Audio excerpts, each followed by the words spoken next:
Hello, I'm Oral Gibbs and welcome to Oral Gibbs Live. With me, I have a very special guest, the Ombudsman for St. Martin, Mrs. Mossel. How are you doing? Very good, very good. Oral, always a pleasure to be here on your show. Thank you for having me. And thanks for accepting the invitation again. It's quite interesting because the last time you were here, you were just the Ombudsman for St. Martin. Now you're the president of the Ombudsman Association for the Caribbean. Yes. That's good. Yeah, and I'm also a director of the International Ombudsman Institution of um, the Latin and Caribbean area. Okay. Yeah. I didn't realize there were so many of them. Yeah, so you have the international one, Mm-hmm. and then you have the Caribbean, which is CAROA, Yeah. the Caribbean Ombudsman Association. And in November last year, I became the president. And it was, I don't know if you know, but we were asked to facilitate a symposium in Turks and Caicos. We just came back last week, I believe, this a week ago. And that was very good because it's in line in what my vision is with the Caribbean, is to strengthen the ombudsman and in the region to have more influence. And what we have seen that you have a lot of Caribbean of ombudsmen within the Caribbean who are appointed, also parliamentary ombudsmen, but not given the budget, not given the monies and the facilities and everything that they need to function as such. And it was a great initiative that we could have done together with the Secretary General, who is also my Secretary General, Mr. Randolph Duggins, who is also the Secretary General of the Caribbean Ombudsman Association, CAROA, as we say it short. Team, man. Yes, so it was wonderful, together to give this the awareness on the role of the ombudsman, the task of the ombudsman. And it was just wonderful to see that the same issues are everywhere where government is concerned. And they were amazed how bold we were with what is expected of government, So we had that opportunity to explain, hey, the ombudsman investigates the conduct, the behavior of government in its dealing with the public. So we look at the conduct. How do we investigate? We use standards of proper conduct, standards of propriety. This goes further than the administration law. Yeah, it goes further than the law, than administrative propriety. I always give the example, for instance, a policeman maybe has a warrant for your arrest, but the way that they arrest you have to be proper, even though based on the law they could do it. But propriety asks that you do it, that you don't drag them, strip them when you don't have to, and go and make abuse of your position. So that is interesting. We were able to show, hey, government have to be open and clear, they have to be trustworthy and involved, result-oriented, respectful. And we were able to give examples just to make it tangible. I was able to share, and I showed too that in St. Martin, the top 3 standards that are violated over the years, over the 10 years, are active and adequate information provision, promptness, and adequate organization of services, which are 3 main aspects in serving the public. The Ombudsman investigates to promote good governance, but we also promote good service for the public. And with information provision, we have seen that in many occasions, it is not only on request of the person, but also government themselves have to provide that information. Most of all, answer letters, answer requests. That's difficult for them. Send an acknowledgement of receipt. And if it takes longer, then you have to inform the person and say, hey, it will take longer, inform of the delay, but at that time, give a response, because Could it be that they're overwhelmed? That government is overwhelmed because they always talk about this capacity issue in government that just don't have the personnel. That is a fact. Capacity is a main fact, but you should have a system in place. That's our number one recommendation. Have a system in place. When a letter comes in, you track it. You send. Some of the departments have automated responses where you would say, hey, I received it, but then you still need to go further. And hey, this is government. For the whole public you are servicing, you must be able to service the public. Yes, we have a capacity issue, but how long do we have a capacity issue? It's about time, and these are simple things that we can have somebody in your department that focuses on, the letters that come in, and make sure it reaches the right desk to give a response, to give an answer, make a phone call. Talking about that and capacity, for instance, reaching the government building by phone. You have a lot of departments that don't even have a phone, or where the phones are not working. Now they have increased the phone numbers from 1 to 2 to 3, I think it's 5 or more, but yet you cannot indeed reach the government building. Another issue with public service, another that I heard lately, is that they have said, okay, we will open up for the public walk-ins every Wednesday from 8:30 to 10:30. That's very short. Yeah, but listen, the best is yet to come. 8:30 walk-ins. There was a person who went in at 9 a.m. You know what I told that person? We can't help you anymore. We only help 20 people. And it's 9 o'clock, and the service is 8:30 to 10:30. How is that possible? Only 20 people you help. How is that efficient? How are you, enhancing the service? So all of those are complaints that they bring to you as ombudsman? Yes. Then we also see, for instance, the whole long line with the road tax. You saw the line at the government building, people in the hot sun. What have they done? They place a tent. But they place a tent, but they have not provided numbers. So nobody is going to sit under the tent or stand under the tent because you want your spot in the line. So there is a tent and the people in the long line, nobody under the tent. That is not efficient. Another thing that we have encountered, which was our office self, where we went to register our letters. It was after the Christmas vacation. So the dates were from Christmas times, and I think we went in January. So when the administrator went to register, they stated that it cannot be older than 3 weeks, the date on the letters. So she came back and was like, but how so?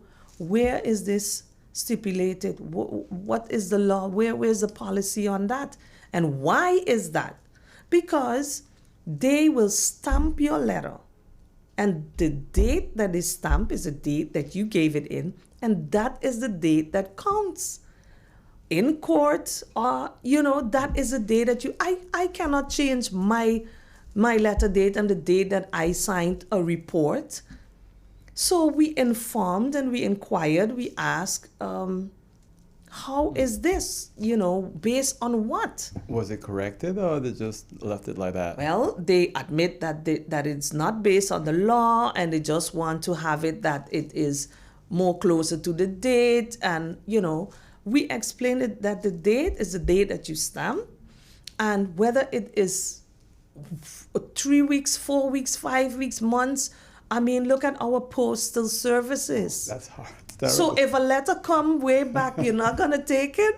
You know what I'm saying? Yeah. It doesn't make sense. So we like to do things when we feel like it's going to be good, but it don't make sense and there's no basis for it, And so we told them that. Another thing is that, and I hope that they have stopped doing it, and because why are you burdening people? People come just to give you a document. Oh, you gotta go back and change. We like to do these things. They also have a letter format that they have, that if you submit a letter, just a letter to the government building, it has to be in a certain format, and mind you, they have big that it has to be signed with blue ink. Where is this stipulated in the law? Why are you doing, putting things on people where it is nowhere stated? So if I sign with black, green, red, what is it gonna take away? Some people have a copy. When you make a copy, it's black. Unless it's a colored copy, Right. it's black, and you have to accept it. So, these are things. I know it's good to inform the public how to write a letter. However, you cannot burden them. You cannot say, go, come back. Writing a letter to me is not that important as to the content. The content is what is important. And if you can Yes. understand that, why put all that pressure on citizens? Yes. And then you don't even answer them. Exactly. You don't even send your acknowledgement. But you are putting a burden for them to come to you, and when they and in accordance to your way or format, but then you don't even answer them. But when you met with your colleagues in the Turks and Caicos, Yes. did you all share ideas, opinions, issues that all of you experienced in the Caribbean? Yes, we did, but they were very interested to see what is requested of government, the different standards, that when they make a decision that you need a reason. You cannot just say something as a minister. There has to be a law. It has to be based on facts, well thought out acts. They need to gather the right information, correct treatment. Oh, that one. And they also had issues with answering and reaching the government building, and correct treatment from the public service. That was also an issue there, where it is as if they're doing you a favor, while now we explain it is your right. That they experienced that also in They those also islands? experience that. Oh, Yes, wow. they do. And We're really brothers and sisters in the Caribbean. I was saying this is only in St. Martin, right? This is not in Turks and Caicos, and all of them. No. Yeah, they could have identified with the same issues that we are dealing with, and it was good to encourage each other and again reinforce and state what is expected of government. Policies are so important.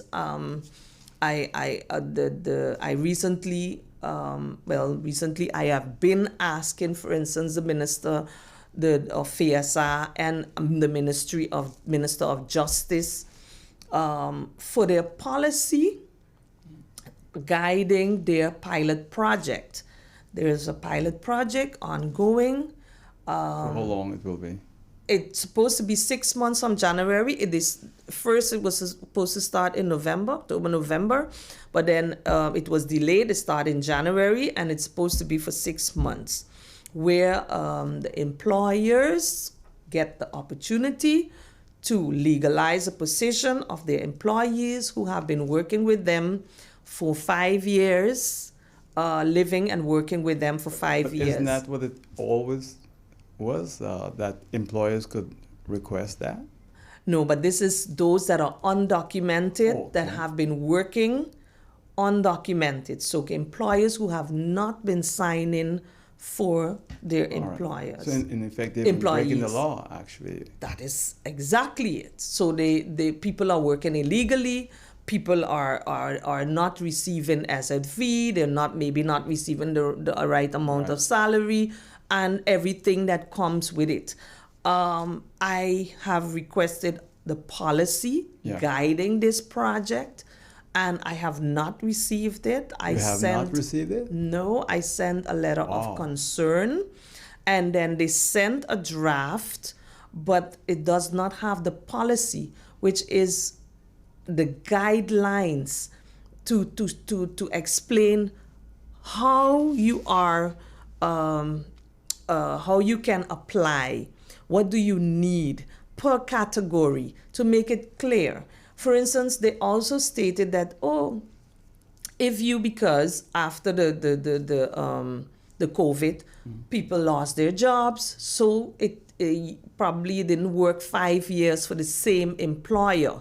So they said, okay, if you can prove that you lived in St. Martin for 5 years and worked, and you could show other documentation, that is good too. But they have not stipulated with what you can prove that you have been living there. So Yeah. it is, all over. It's not clear. And It's clear to the people who, because Madam Ombudsman, I saw a circulation on WhatsApp. It came to me a few times. It was circulated among a certain community in St. Martin, and they explained to them what the documents that they needed in order for them to apply during this pilot program. So I'm surprised that they can't give you, as Ombudsman for St. Martin, their policy on that. they provided us with the brochures, with the application forms, but it is So that's their policy. that according to them, that is not the policy. That is not the policy. But in any case, it is. I would like to bring another point forward where, regarding this whole pilot project, what they are saying that they are, and I applaud this project. I find it is about time.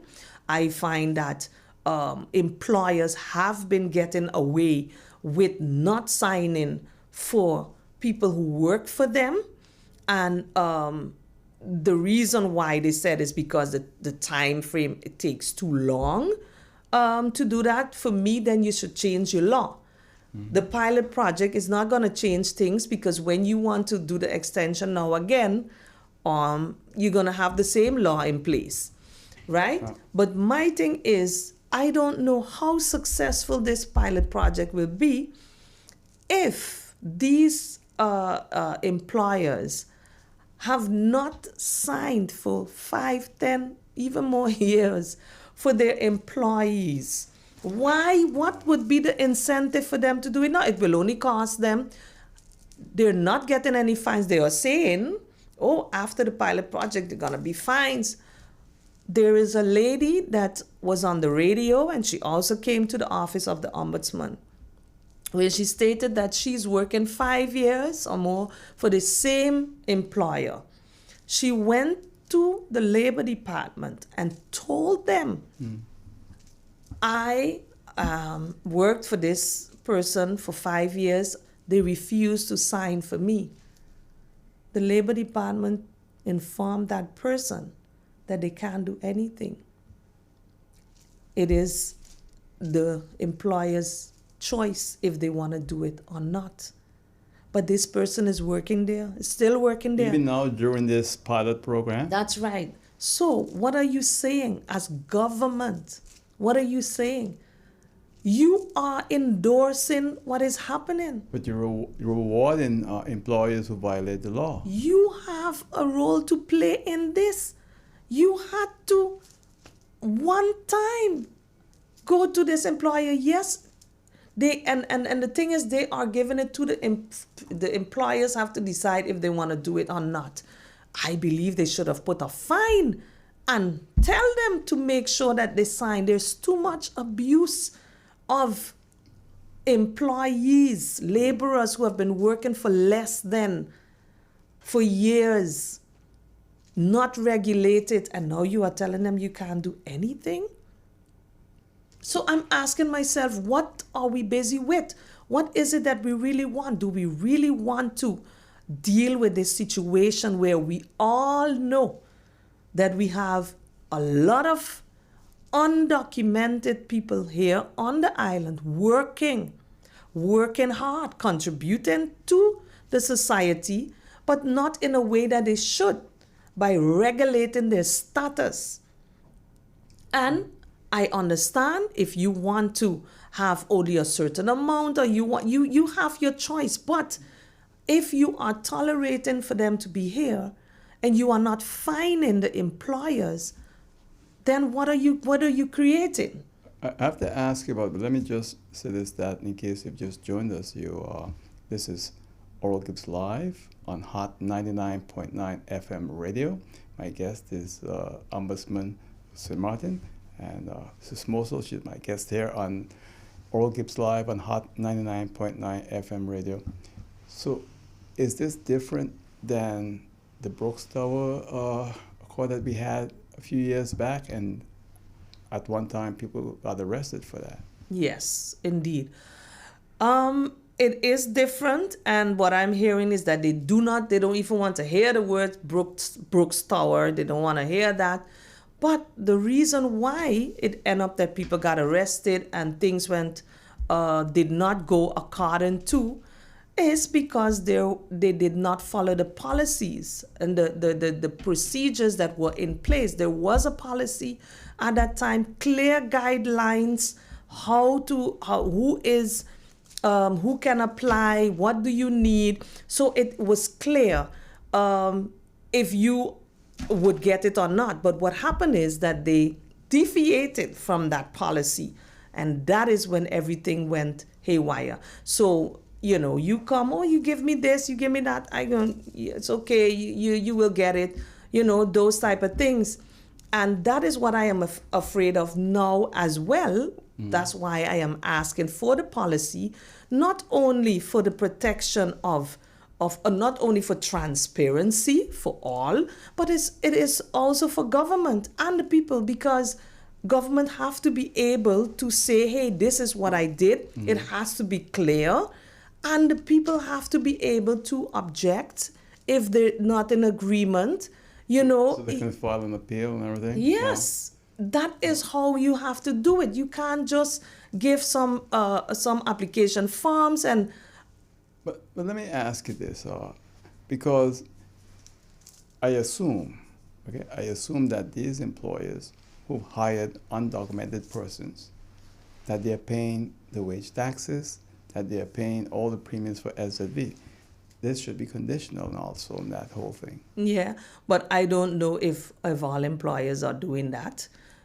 So now with the pilot project, that's supposed to be that they will follow the regulations, follow the rules. I believe they have to have minimum wage and, of course, everything that comes with it. And they are the one that have to pay to apply for the permit, the work permit, residence permit. We all know that don't happen in actuality, that they take it out of the pay of the employee. But I find that we have to make up our mind and say, what do we want? Where do we want to go from here? Because what we have is undocumented people working for years on the island, and they are getting children, they are married, children grew up here, they are born here, they grow up here without residency, without papers. And then they get problems as they become adults. And I will share one incident that took place where someone was detained by the border control. They were detained. It was a person who was born here, lived here, went to school here, primary, high school, and they were picked up. They don't have any documents, or the last papers were somewhere in 2008, I believe. But they were registered at some time at the census. And this person was picked up, and they were held for like a week when they came to us. And I was like, how can this be? First of all, I would like to say, if you are detaining an immigrant, you have to deport them the next day. If you are not going to deport them, then you have to let them go. So it's 24 hours, right? Basically. That's right. Because they're not criminals. Yeah. You hold them based on that they don't have the right documentation, they are undocumented, illegal on the island, and you have a right to deport them. But if they are there 1, 2, 3 days without having the documentation to say, hey, they need to be deported, sometimes they don't have the monies, and they go behind the family members to ask them for monies, which is also not right, because it is government that has to do that payment. Government is the one that have to, if you are deported, is the one that have to pay. But the person that you have there, if, let's say, because in this situation it was that they could not figure out whether or not they had to deport him. In their system, they couldn't see. They hear from the censors that he was registered, and they had to do research. I mean, this is a week that they have somebody detained. Wow. So I had to, it was, I think, the 8th day or the 9th day when we send an email and everything. We say, hey, what's going on? Based on what are you keeping this person? And then I got to speak to someone from the border control, and he was saying, okay, we are not going to deport this person. We find out, we doing some more research, and that he was born on the French side, but he lived on the Dutch side all his life. He went to school and everything, as I said. I explained to him, it's not about whether you're not going to deport him or not. At this point in time, it is why you have him detained.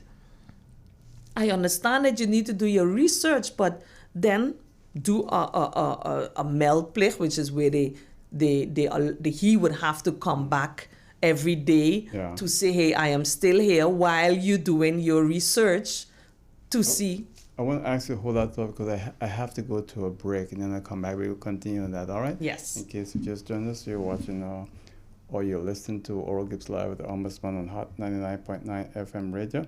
I'm Oral Gibbs here with you. We're going to be right back after this word. Please stay with us.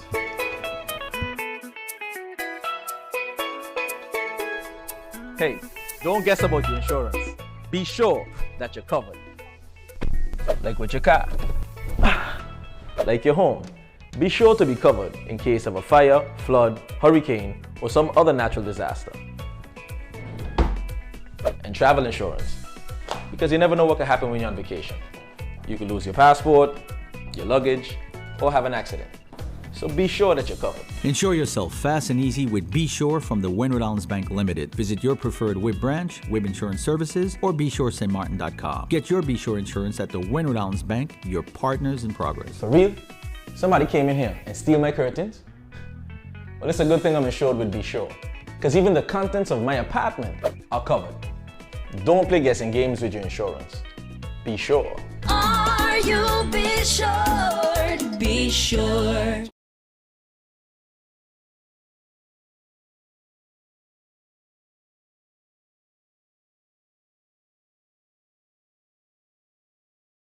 Do it correct. If you would like to advertise on Hot 99.9 FM, give us a call, 520-6070. That's 520-6070. And my guest is Ombudsman for St. Martin's, Mossel, and we're here to speak with her. So that young man that you spoke about, they finally released him, right? Yes, after 9 days. Wow. So what is he going to do now? Is he going to apply for his passport? Well, they will have to give him a residence permit, definitely based on humanitarian grounds, because he lived his life here. I mean, you're going to deport him where he doesn't even know, wherever it is where they were going to deport him. So these are the issues that we are dealing with, the realities of our society, where we have undocumented people working, they are getting children, being born here, going to school, and not getting the residency. they're not able to be legalized because of our whole system. And to me, it starts with the employers. They need to be fined because, believe you me, Oral, But there's a law. people are not going to stay here if there's no work. They're not going to stay. If there's no work, they will not be here. So if you make sure the employers are dealt with and that, hey, if you have anybody undocumented, you will get a fine, I'm sure that this situation will be regulated. But they're not enforcing that law. It's there, but It's there. Yeah. It's there. They're not enforcing it. And unfortunately, the only thing we focus on is the undocumented person. Oh, we deporting. Yeah, that's the easy way to go. Oh, we deporting you. But you forget that they are working. They have been working. It's abuse. It is abuse of these people.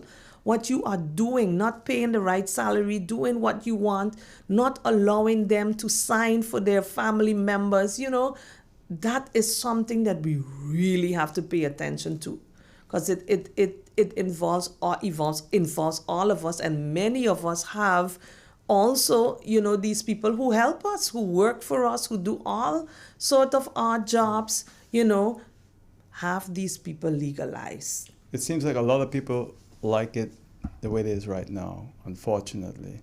They don't want to really legalize undocumented persons, because then those undocumented persons become unemployable, because the system, the employers want undocumented people. They can pay them less. They don't have to pay taxes or SVB premiums. So it's a very crucial thing. Yeah. So, but I will ask for the policy again, just for transparency's sake. I hope they give it to you. Yes.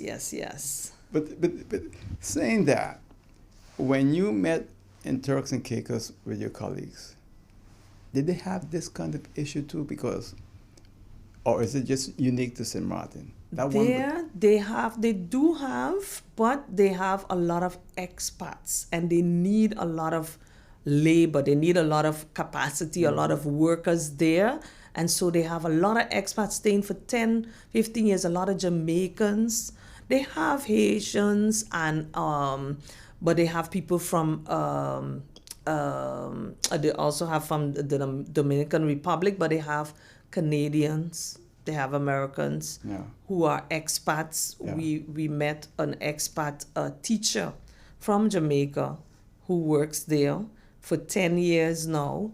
And her complaint was that she wasn't getting the same treatment when they have to do workshops abroad, and that, they would say your expats don't get the stipend, or, compared to those that are from Turks and Caicos. So you do have a lot of expats there, and they stay there for years, but they don't get their documents. So they don't get permanent residency, or so. It's just based on the expat contract. What about the justice workers in St. Martin? Did they approach you? Did they file complaints? Or no? Well, in the past, we have had a lot of complaints, and I could tell you that from the onset of the office of the Ombudsman, justice was the highest, and the biggest problems were the HR related problems.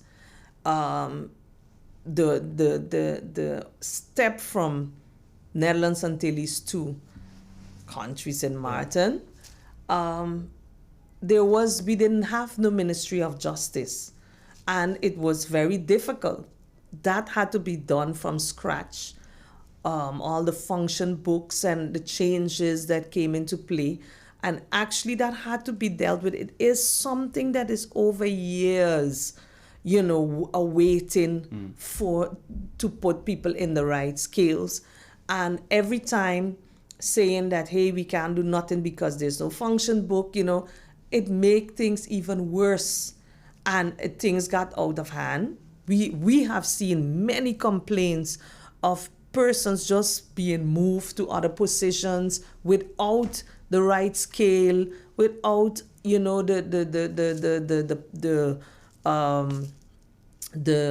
besluit, the landsbesluit that goes with it.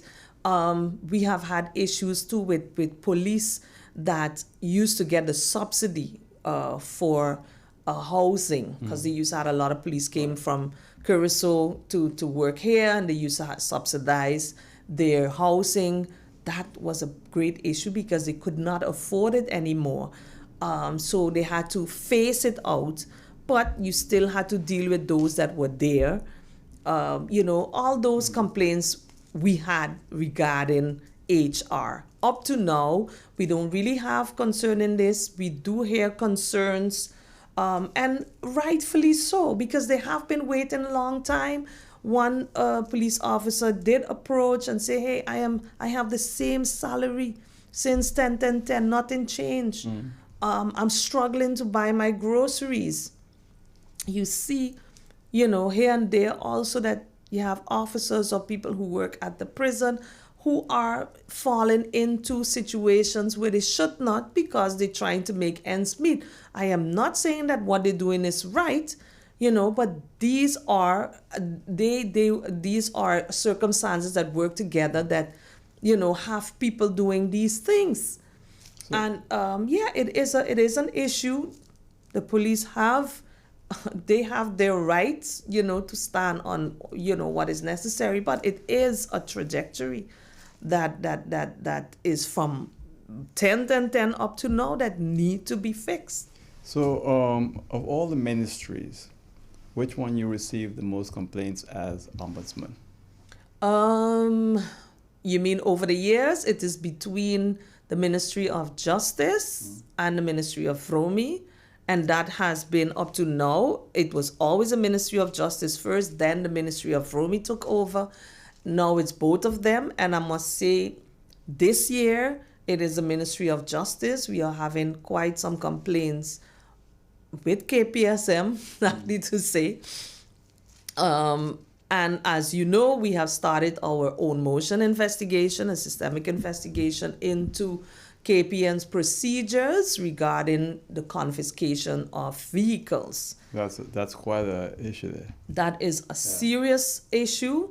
We have received complaints since 2020, but we weren't able to really delve into it. But we had 3 behind each other complaints that came in this year. Can you give one brief complaint? Yes, please? No, I will explain quickly. I will explain. We have one that during controls they were stopped, and the person did not have their papers with them, and so they confiscated a motorbike. When you say papers, in terms of insurance papers? To show that the bike is theirs and all of that. They didn't have it, so rightfully the police took it, and you would have to come with your documents to show that is yours. This person, unfortunately, the next day had to leave the island, so they came back in about 3 months' time, and they went to the police station and presented their documents, everything. Yes, okay, you're supposed to get back your motorbike. Back and forth, till they came to us, and then we did an intervention, and they supposed to give him his motorbike back. What are they saying now? They can't find it. They can't find it? They cannot find it, and they are asking this person now to provide them with the original bill of sale in order for them to now go and look at the depreciation of the vehicle and to see how much they would pay this person for a motorbike that was in your custody disappeared. Then we had another complaint where this person was stopped and stated, hey, this is a stolen vehicle that you are driving. No documentation given. Car was taken on the spot. Nothing in writing. Just taken, hey, it's a stolen car and we have to look into it. The person went to the police station the next day asking for documentation. Did not get it. Had to keep going a couple times to, number one, get it documented that you have my vehicle. Then the question is, how long is it going to take for you to see whether or not it is a stolen vehicle or not? Days gone by, weeks, months, back and forth, back and forth. Then they were informed, okay, it is not a stolen vehicle on the Dutch side, but we are checking on the French side if it is a stolen vehicle. Back and forth again. They came to the Ombudsman, we did an intervention again. They had to give back the vehicle. Oral, you would not believe it.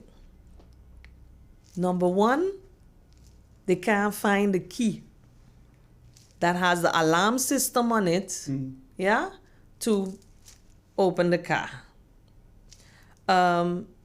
Also, they ask her to pay a tow truck to retrieve the car from wherever they had it parked up.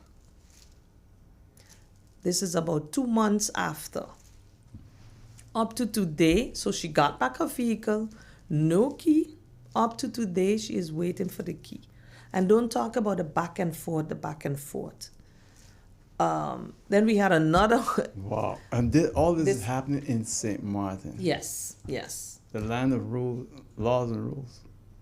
Yeah. And I have I have many more examples. Two more examples. Another example is this gentleman. And mind you, Oral, these people are using, the one we know that they are using the vehicle as delivery because they are catering, they are selling food. So they need it for their livelihood. For months they were not able, they had to rent a vehicle. Okay? Yeah. This other person uses their truck as, that is their work truck. Yes?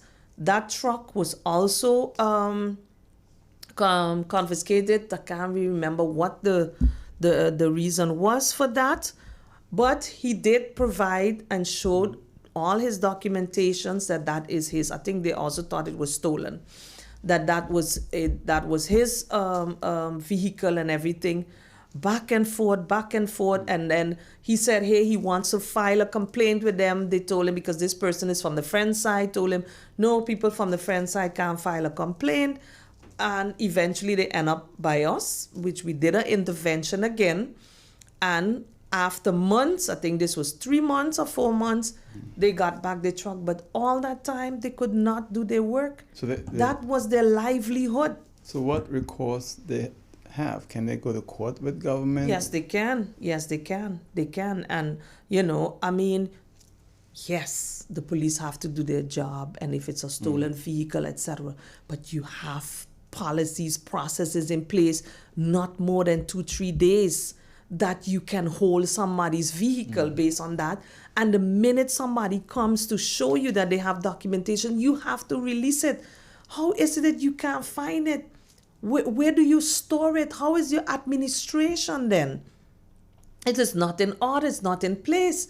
People have, there's another one that is a car rental that has issues with these same confiscations where they are getting the runaround and there is only one person who can help them. And if that person is not there, then nobody could help you.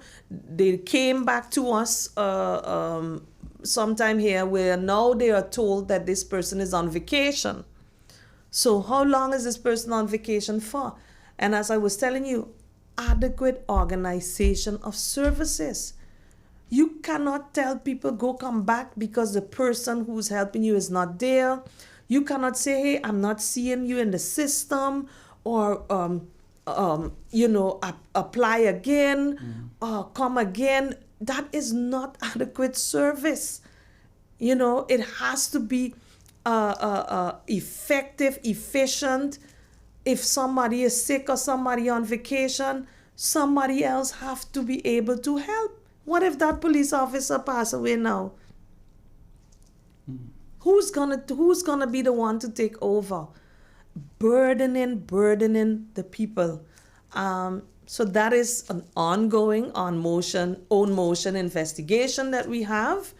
We have set a date. The minister has asked us for an extension, so we will await her response in May, and we will look further into that issue. Do you have like a annual meeting with the Council of Ministers as Ombudsman? Yes, I do. Yeah. Yes, I do. We do, and we share all the issues that we have, all the recommendations that we have given, capacity issues that are now structural. Wow. We will continue. We also we call this the year for the civil servants, Really? where we want to also empower them, strengthen them, and give more information on Right. laws, policies, and that is something that we are looking at to organize together with the other two high councils of state to empower them. And I know that the civil servants, they also need workshop, they need guidance, they need information. So I feel abandoned sometimes. Yes, so it is a giving to them as well in order for them to be able to do what they have to do. Yeah. But we have to come to a place where at least the service needs and must be enhanced. It's amazing because sometimes I experience bad service, but I also experience some good service. I had a call from a civil servant the other day. I was surprised. The person gave me their name, told me I can stop by, that it was ready. I was really surprised. And that is what we want. That is what we want. Because today you are behind this window, but tomorrow you have to stand in front of another window. And you would want to be treated properly. You don't want them to send you to go and come back. People take a day off, to go to the government building to deal with their issues. They take a whole day off only for you to say only 20 people today. Come back again when you need something urgent. And if you go online, it takes 3 to 4 weeks before you could get it. That is not the service that the people need. Yeah. You have done a number of investigations. Probably 8 by now or less? Sorry? How many investigations have you done as Ombudsman, systemic investigations? Quite a bit? Quite a bit, yeah. And we are getting more and more into systemic investigations. I can't give a head count, at least 6, I believe, from since 10 No. to now. Yes. Or more than 6, probably. Yeah. I know there's still confusion sometimes as to what complaints you have authority to handle and what you don't. And for example, GB is still a big issue among a lot of people, and they're worried that it's going to blow up because they're still not receiving their monthly bills, but they're told to pay X, Y, Z. And I've been speaking to some people that say, boy, when this thing does get back to normal, it's going to be quite a confusion. Yes. We do not have authority where GB is concerned, but I believe that the Integrity Chamber was doing an investigation. They do have authority, and I remember, I believe last year, that they had it in the papers where they stated that they were doing an investigation, also an own motion investigation. Well, I hope the Integrity Chamber will take my phone calls. I've been trying to reach them now for months, and they're basically avoiding me. I got Mr. Postman once. He said he would get back to me. Mr. Postman, you haven't got back, but in the meantime, every time I call your number, you don't answer. So I hope that you will take it upon yourself to get back to me. I think it's important here. You can't have Integrity Chamber that don't show integrity. And if I call you and you promise to get back to me, and you don't get back to me, and then you avoid my calls, I think that's an issue. I can't say the same for you, Madam Ombudsman. You're always available. I think the people of St. Martin really appreciate your dedication, commitment, and your transparency. I think that is so unique to this island that we really got to commend you for that. Thank you. Thank you. I would like to thank my team as well. It's not only me. I would like to call on my team. I would call him by name, my Secretary General, right hand, Mr. Randall Duggins, the legal advisor, Ms. Aishira Cecilia, doing a tremendous job, because we would not be able to go away if we don't have somebody else to take over and hold the fort. We have 2 investigators. We have a new one. We have Kelston Brooks, who is there, and we have Aisha Thomas, a young lady who just came back from the Netherlands, and she has joined us. They're all lawyers? She studied law. Yeah, she studied law. And then we have a new administrator as well, Miss Vanessa Hartrecht. Okay. And so I would like to thank my team as well and commend them for a job well done. Well, you're right. You can't do it without the team. And I think what is so important is when you are in a position like yourself and others, you have to make yourself available for the media so you can explain issues. And I think so many people appreciate you for that. Yes. Yeah. What about, I got to jump back again to that conference you went to in Turks and Caicos, where now you are president of the Caribbean Ombudsman's Association, right? Yes. In terms of information, did they tell you if the people in these other islands feel that they're well informed by government, or was that ever discussed? Well informed in the sense of, what do you mean? General information, because sometimes government is so reluctant. In St. Martin, it's very difficult with this government to get information. People don't really see them on my show because they take everything personal. So if you say something that they don't like, or someone tell them you said something that they think you said, that's it. Well, what definitely came forward from what we saw, and we did it on the Grand Turk Island and Providenciales, and they all spoke about victimization. Information from government, I know that was your question, but I just thought about it, that on both islands, they brought forward that if you file complaints, or if you speak up, or if you stand on what is, right, rightfully yours, that you can be victimized, your children, and it goes on in your family. You won't get scholarship. Like one of them said no scholarship for their children, etc. So those are some serious issues, eh? But that also that you cannot even ask for what is rightfully yours, what is actually a service to you.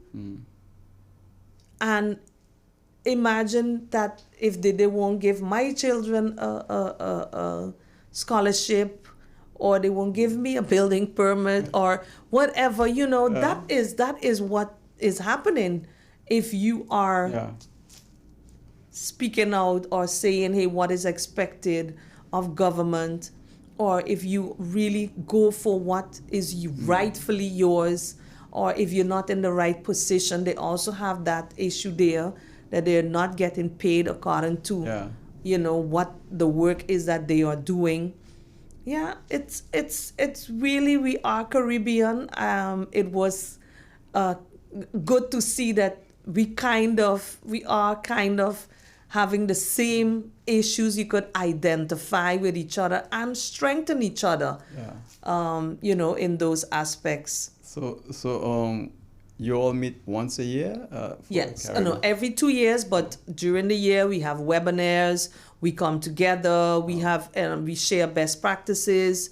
I really would like to strengthen, because we have a lot of ombudsmen, as I started when I said that they have the parliamentary ombudsman, they appoint them, but they don't have the capacity. There is one in St. Lucia.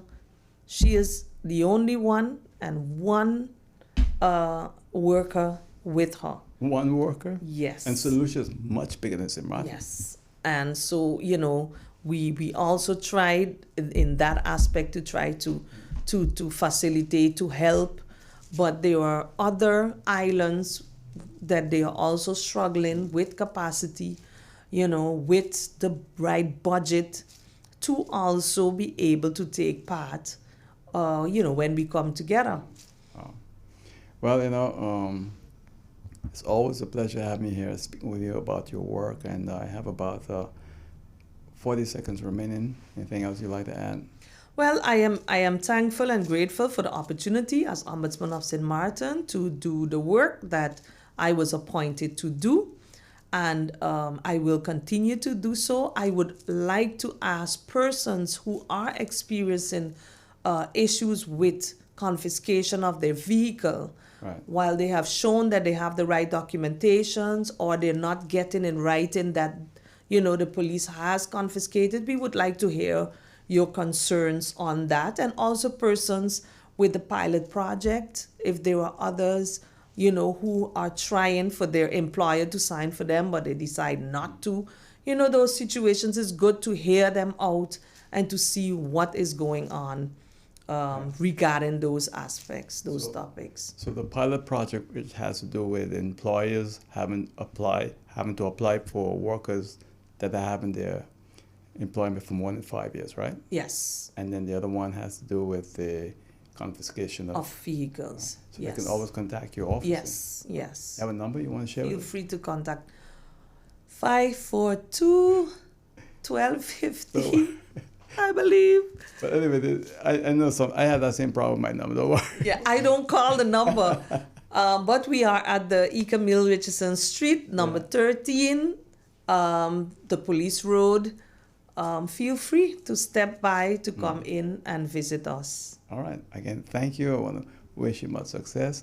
Thank and you. hope we can have you back sometime, but that time on the radio. All right? No problem. Okay, good. Anytime. Thank you very much. Thank you. And that's it for now. See you next time right here on Hot 99.9 FM radio with Oral Gibbs Live. Take care. Bye.